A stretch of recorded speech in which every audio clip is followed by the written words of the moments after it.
हमने भाग 5 स्टार्ट किया था, तो उसमें ही आगे चल रहे हैं। तो उसमें देखते हैं कि राष्ट्रपति के बारे में पढ़ रहा है। राष्ट्रपति के बारे में पहला अनुच्छेद है कि भारत का एक राष्ट्रपति होगा, अनुच्छेद 52 दे रखा है। 53 में कहा है कि भारत जो संघ की कार्यपालिका है वो राष्ट्रपति में निहित होगी। 54 में है राष्ट्रपति का निर्वाचन के बारे में दे रखा है कि निर्वाचन क्या राष्ट्रपति का 54 अनुच्छेद में है। और 55 में है राष्ट्रपति के निर्वाचन की रीति, मतलब किस तरीके से इसका चुनाव कराया जाएगा, वो रीति है। और इसके अलावा 56 दे रखा है राष्ट्रपति की पदावधि, मतलब वो 5 साल तक अपने पद पर रहता है, इसके बाद दूसरा राष्ट्रपति आता है, इसका चुनाव के आता है। 57 में पुनः निर्वाचन योग, मतलब कि ये भारत में एक राष्ट्रपति कितनी बार को उसका निर्वाचन हो सकता है, इसके लिए कोई समय नहीं है। 58 में राष्ट्रपति पद की योग्यता है, मतलब राष्ट्रपति पद के लिए क्या योग्यता होनी चाहिए कि भारत का नागरिक हो, 35 वर्ष हो, इस प्रकार की योग्यता हम बाद में पढ़ेंगे, देखेंगे अगर मिलती हैं तो।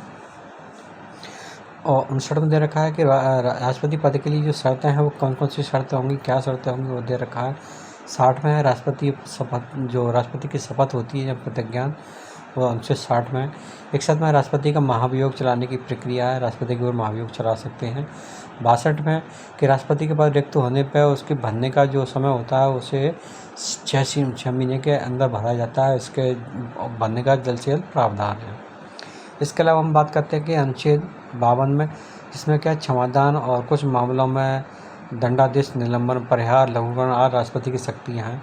अनुच्छेद 23 में ये देखा अगर संसद में शस्त्र न चल रहा हो तो उसमें क्या अध्यादेश जारी किए जाते, कोई मतलब जैसे देश में कोई अचानक अव्यवस्था हो जाए या कोई कानून बनाना पड़े और संसद चल नहीं रहा, तो उसके लिए ये अनुच्छेद 123 का उपयोग किया जाता है।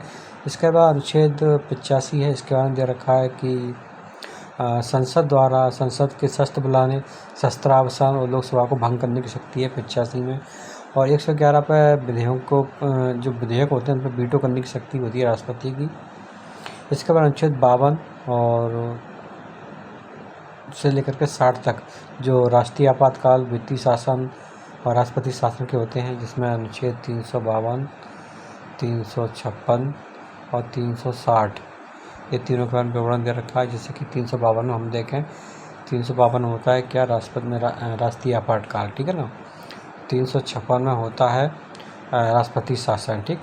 और 360 में होता है वित्तीय आपातकाल। आज तक भारत में वित्तीय आपातकाल कभी नहीं लगा, लेकिन ये दोनों शासन अलग अलग स्टेट और वैसे लग चुके हैं राष्ट्रीय आपातकाल के रूप में, ठीक है ना। राष्ट्रीय आपातकाल एक बार इंदिरा गांधी मरी तब लगा था, और राष्ट्रपति शासन प्रत्येक राज्य में लगाया जाता है, ठीक है ना। जैसे कि मध्य प्रदेश में लगा हुआ, यहाँ पर यूपी में या फिर जम्मू कश्मीर वगैरह में ऐसे राज्यों में लगाया जाता है समय समय पर।